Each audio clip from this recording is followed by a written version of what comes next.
اب U S S Abraham Lincoln اور ایک ایئر کرافٹ کیریئر جو ہے وہ پرشین گلف میں آ چکا ہے، اور اگر ایران اور امریکہ کی جنگ شروع ہوتی ہے، جس کا اب مجھے یقین ہے کہ اگلے 48 گھنٹے میں ہو جائے گی، شاید کل رات تک، مجھے تو یہ ٹائم لائن لگ رہی ہے، تو ایسی صورت میں آپشنز کیا ہیں؟ کیونکہ بظاہر بڑی لاپ سائیڈڈ ہے، کیونکہ ایئر ڈیفنس امریکہ کے سامنے کچھ بھی نہیں ہے ایران کا، اور ایران کی جو ٹیکٹکس ہوں گے وہ ہوں گا سوام کرنے کا ڈرونز کے ساتھ، چھوٹی بوٹس کے ساتھ، اور پھر بیلسٹک میزائل فائر کرنے کا، لیکن can he do any real damage?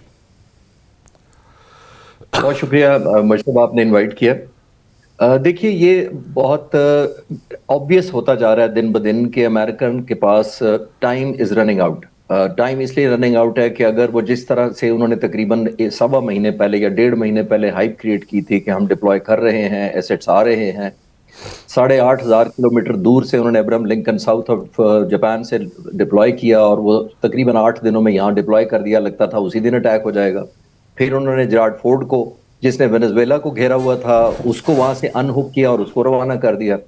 تو بنیادی طور پر میرا ماننا یہ ہے کہ پریزیڈنٹ ٹرمپ جب سے حکومت میں آئے ہیں وہ بنیادی طور پر ایک انسرٹینٹی کا جو ایلیمنٹ ہے اس کو ایک ویپن یا ایز اے اسٹریٹجی آف کوئرشن کے طور پہ یوز کرتے ہیں. یعنی وہ دشمن کو، اس صورت میں ایران کو دشمن نہیں کہہ رہا، میں امریکن پوائنٹ آف ویو سے دشمن کہہ رہا ہوں کہ وہ دشمن کسی کو بھی یہ انسرٹینٹی کے ذریعے یہ ایشور کروانا چاہتے ہیں کہ یا تو ہماری بات مان لو یا اٹیک چانس نہیں ہے، it's a matter of time. وہ امریکہ نے ابھی بھی آپ نے دیکھا کہ جس طریقے سے انہوں نے میسو ڈپلائمنٹ کی، ابراہم لنکن کو ڈپلوائے کیا، اور ظاہر ہے اس کو ڈپلوائے کرنے کی ایک بڑی بنیادی وجہ بھی یہی تھی، وہ زیادہ ڈگری آف ایشورنس دیتا تھا ان کے اٹیک کو 2 وجہ سے. ایک یہ کہ ہیوتیز کا جو میزائلز چند سال پہلے جو انہوں نے فائر کیے تھے اسی aircraft carrier Abraham Lincoln نے انٹرسپٹ کیے تھے، دیٹ مینز اس کو وار ایکسپیرینس تھا ہیوتیز کے خلاف. دوسرا، اس جہاز پر یہ واحد ایئر کرافٹ کیریئر ہے 11 ایئر کرافٹ کیریئر میں سے جس کے اوپر F-35C ڈپلوائے ہو سکتا ہے، 10 جہاز ہوتے ہیں. باقی اس کے اوپر ظاہر ہے EG-18 ہے، F-18 ہے، 75 ٹوٹل جہاز اس پر آتے ہیں. E-2 ہاکائی سی ہے جو ایئر بورن پلیٹ فارم کے طور پہ ایکٹ کرتا ہے. تو یہ سب سے زیادہ اشورڈ ایئر کرافٹ کیریئر تھا امریکہ کے پاس چوائس، اس لیے اس کو بھیجا گیا تھا. باقی کوئی مینٹیننس میں تھا، روزویلٹ مینٹیننس پہ تھا، اور جرالڈ میں نے بتایا کہ ادھر ڈپلوائڈ تھا. تو امریکہ نے پوسچرنگ بنیادی طور پر تو آلموسٹ مکمل کر لی ہے. ایک بات سے میں آپ کے جو آپ کا انالیسز ہے کہ شاید 48 گھنٹے میں ایک ایلیمنٹ دے کے سپورٹ کر سکتا ہوں پارشلی، وہ یہ کہ بنیادی طور پر آپ جون والے مذاکرات دیکھیں، جب امریکن پریزیڈنٹ نے مذاکرات کی آفر کی ہوئی تھی، ایران کے ساتھ مذاکرات ہو رہے تھے، اس وقت انہوں نے ایران کو 2 ہفتے کا ٹائم دیا تھا سوچنے کے لیے کہ سوچ لو ورنہ ہم اٹیک کریں گے، اور اس 2 ہفتے کے صرف 3 دن گزرنے کے بعد اٹیک کر دیا تھا. ایک بات یاد، ابھی انہوں نے 10 دن کا ٹائم دیا ہے. تو یہ ایک پھر خطرے کی گھنٹی میرے ذہن میں بھی بجی، شاید اسی کو بیس کر کے آپ بھی کہہ رہے ہوں کہ جب انہوں نے ٹائم بائے کیا ہے تو وہ کہتے ہیں کہ گارڈز ڈاؤن ہو جائیں ایران کے، کیونکہ اتنے عرصے سے ان کی ڈپلائمنٹ ایٹ سٹیک ہے. انہوں نے نیوکلیر جو انسٹالیشنز ہیں ان کو کیموفلاج کر رہے ہیں، سینڈ بیگنگ کر رہے ہیں، ان کی ٹنلز کو بلاک کر رہے ہیں تاکہ بام اندر نہ جا سکے. تو بہت زیادہ وار پریپریشن امریکہ کے حملے، پوٹینشیل حملے کے خلاف ایران آلریڈی کر رہا ہے.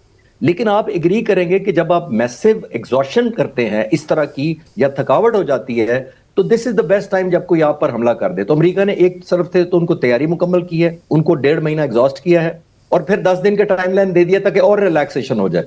تو ایک ایلیمنٹ یہ پوائنٹ آؤٹ کرتا ہے کہ پاسبل ایران کے اوپر حملہ امریکہ کر سکتا ہے، لیکن پھر کانسیکوینسز وہ شاید علیحدہ ہم ڈسکس کرنا چاہیں گے. لیکن آئی پارشلی ایگری ود یو کہ یہ ایک ایلیمنٹ بڑا خطرناک ہے جو امریکن پریزیڈنٹ نے 10 دن کا ٹائم دیا ہے. اب کیا ہوگا؟ کیونکہ دیکھیں آج مارکو روبیو نے ایک سٹیٹمنٹ دی ہے. مارکو روبیو نے سٹیٹمنٹ یہ دی ہے کہ ہمارے تمام مذاکرات فیل ہو گئے ہیں ایران کے ساتھ، اور اب ہمارے پاس 2 آپشنز ہیں، یا ہم ایران کا نیوکلیئر پروگرام جو ہے اس کو ایکسیپٹ کر لیں، اور یا پھر ہم ایران سے جنگ کر لیں. اور تھوڑی دیر کے بعد پریزیڈنٹ ٹرمپ کی بات آئی کہ جی انہوں نے کہا کہ under no circumstances will be accept Iran's nuclear program. So اب آپشن نمبر 2 ہی رہتا ہے. وہ تو اٹیک کریں گے، لیکن اب مجھے یہ لگتا ہے کہ یہ سٹرائک نہیں ہوگی. پچھلی باری سٹرائکس تھیں، یہ سٹرائک نہیں ہوگی، یہ فل فلیج وار ہوگی. اور اگر وار ہوتی ہے تو سر پورا ریجن پھر لپیٹ میں آ سکتا ہے. فلی اگریڈ، اس میں کوئی شک نہیں ہے جو مارکو روبیو نے بھی کہا ہے. اور میرا ماننا یہ ہے، جو جتنی میں ریسرچ کر سکا ہوں، بنیادی طور پر امریکہ کی ٹاپ پرائورٹی نیوکلیر تھی یا نیوکلیر ڈیولپمنٹ تھی. لیکن جو اسرائیلی پرائم منسٹر آ کر کہتے ہیں ان کی ٹاپ پرائرٹی نیوکلیر نہیں ہے, ان کے بلسٹرز اور کروز میزائلز ہیں بنیادی طور پر, کیونکہ وہ ان کو ڈائریکٹ خطرہ ہے. انہوں نے ان کا 78 سالہ بھرم توڑا ہے پچھلے جون والے کانفلکٹ کے اندر, جب میسو انہوں نے لانچ کیے اور اس میں سے 10-15% بھی پہنچے, لیکن انہوں نے 24 کے قریب سیولین کی کیجویلٹی ہوئی, 600 لوگ زخمی ہوئے, 6 دن تک لوگ بنکرز میں رہے, ڈپلومیٹ سارے ہائیڈنگ میں چلے گئے. تو وہ ایک ایلیمنٹ آف جو متھ تھی نا اسرائیل کی, وہ ٹوٹی. اس وجہ سے اسرائیل اس میں انٹرسٹڈ ہے کہ میزائل پروگرام رول بیک کیا جائے, لیکن امریکہ کا انٹرسٹ ہے کہ پہلے نیوکلیر کو کیا جائے. اب ایک تو یہ ہے ایک ڈائلما جس کی وجہ سے کنفیوژن کا شکار ہے. مجھے جو ابھی تک پتہ لگ رہا ہے, جو میں ریسرچ کر پایا ہوں, وہ یہ ہے کہ ایران نیوکلیر پر کم بیک یا رول بیک کرنے کو تیار ہے پارشلی, لیکن بیلسٹک تو اصل میں اس کا سروائیول ہے. اور آپ سے زیادہ کون جانتا ہے کہ جو یوکرین ہے یہ بھی تو ایک نیوکلیر پاور ہوا کرتا تھا جب جس کی رشیا سے اتنے سالوں سے جنگ چل رہی ہے.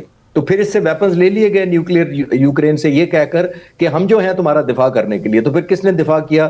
Rest is history. ایک بات تو ایران کسی سٹیج پہ ایک تو یہ نیوکلیر تو شاید ٹیمپریریلی رول بیک کر لے, وہ کیونکہ وہ ایک لرننگ ہے, ایک میتھڈ ہے, ایک سبق ہے, آپ دوبارہ بھی ریوائیو کر سکتے ہیں. رول بیک میزائلز کو کرنا ایران کے لیے بڑا سوئسائڈل ہوگا, بیکاز اس کے بعد ایران کے خلاف اسرائیل کا بھی بہت زیادہ ہاتھ کھل جائے گا کہ وہ سٹرائک کرے, تاکہ اس کو پتا ہے کہ مجھے ہٹ بیک نہیں کرے گا. تو ایک لبرٹی آف ایکشن اسرائیل کی بہت زیادہ انہینس ہو جاتی ہے میزائل کیپ کرنے سے. تو آئی تھنک یہ ایک ڈائلما ضرور ہے, بٹ لیٹس سی آگے کیا کیسے انفولڈ ہوتا ہے. امریکہ کا ایک آخری بات اس کے اوپر بڑی امپورٹنٹ یہ ہے کہ امریکن پریزیڈنٹ جتنا ڈیلے کر رہے ہیں اتنا ہی ٹائم رن آؤٹ کر رہا ہے. اور اگر وہ پری میچور کر دیتے تو مجھے لگتا تھا کہ یہ جتنے ایسٹس ایران کو چائنا سے اور رشیا سے ملے ہیں, شاید ان کو ابھی تک وہ میپ نہ کر پاتے, اور ان کی ہائیڈنگ, ان کی لوکیشن, ان کی فریکوینسیز کو شاید نہ پڑھ پاتے, جس کی وجہ سے ایک پاسبل ڈیلے بھی کیا گیا تھا کہ they want to be better prepared. لیکن اب تو مجھے یہ خبر ملی ہے, آئی ڈونٹ نو یہ خبر صحیح ہے کہ غلط ہے, کہ پریزیڈنٹ ٹرمپ نے کوشش کی ہے ایرانین پریزیڈنٹ سے بات کرنے کی, اور انہوں نے فون لینے سے ریفیوز کر دیا. سو وہ بھی اب فل اس میں ہے کہ کوئی بات نہیں کرنی, جو کرنا ہے کر لو. اور کل جو انہوں نے 2 گھنٹے کے لیے اسٹریٹ آف ہارمز کو بلاک کیا تھا, اور جس سے ایک دم سے پوری دنیا میں اسٹاک مارکیٹ جو ہیں وہ ہل گئیں, پاکستان میں بھی گر گئی تھی اسٹاک مارکیٹ. تو اگر انہوں نے اسٹریٹ آف ہارمز کو بند کر دیا اور کوئی 2-4 ایسے ممالک میں جہاں پہ ان کا خیال ہے کہ امریکن بیسز ہیں وہاں پہ انہوں نے حملہ کر دیا, تو پھر مسلم ورلڈ کا کیا ہوگا؟ یہ بالکل ٹھیک ہے. آئی تھنک یہ تھوڑا بہت جو ڈیلے ہو رہا ہے نا بشیر صاحب, وہ بنیادی طور پر اس کی وجہ یہی ہے کہ عرب ملک تیار نہیں ہے ہٹ لینے کے لیے ان پلیس آف امریکہ یا ان لیو آف یو ایس اے. اس کی وجہ ہی یہی ہے کہ جو ہی امریکہ حملہ کرتا ہے, ان کے جو 19 ایئر بیسز ہیں, خاص طور پر بحرین میں ہے, سعودی عرب میں ہے, قطر میں ہے, جو مینلی آلموسٹ 40,000 ان کے سولجرز اس ایریاز میں ہیں, اور یہ جو بیسز ہیں یہ جو لیجٹیمیٹ ٹارگٹ ہو جائیں گے ایران کے لیے.